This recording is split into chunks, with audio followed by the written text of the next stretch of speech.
Merhaba sevgili dostlar. Bugün Photoshop'ta yüz temizleme işlemi nasıl yapılır onu göreceğiz.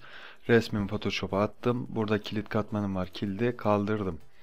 Sol panelde bu kısımda bir ikon var gördüğünüz gibi. Maskeleme kısmı, hızlı maske modunda düzenle kısmı var. Buna bir kere basıyorsunuz.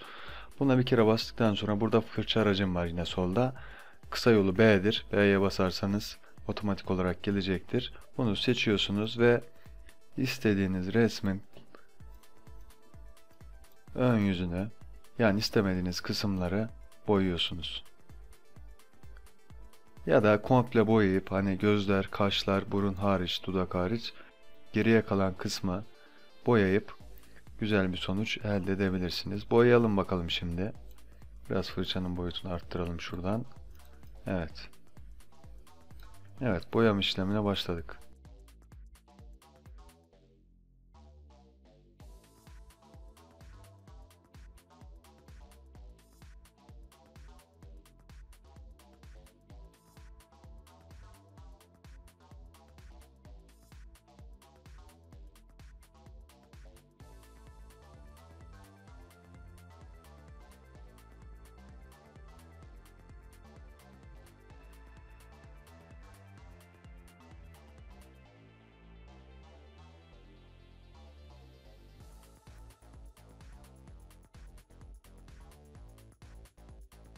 Evet, boyama işlemini bitirdik. Çok müthiş detaylı boyamasam da yüz kısmını genel hatlarıyla boyadım.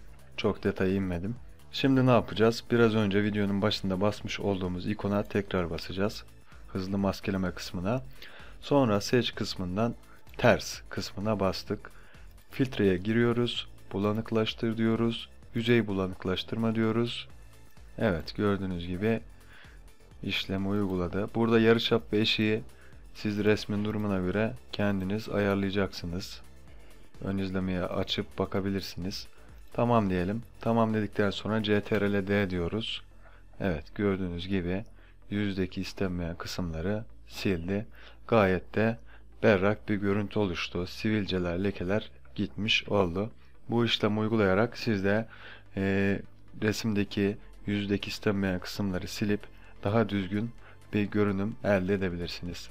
Teşekkür ederim. Görüşmek dileğiyle.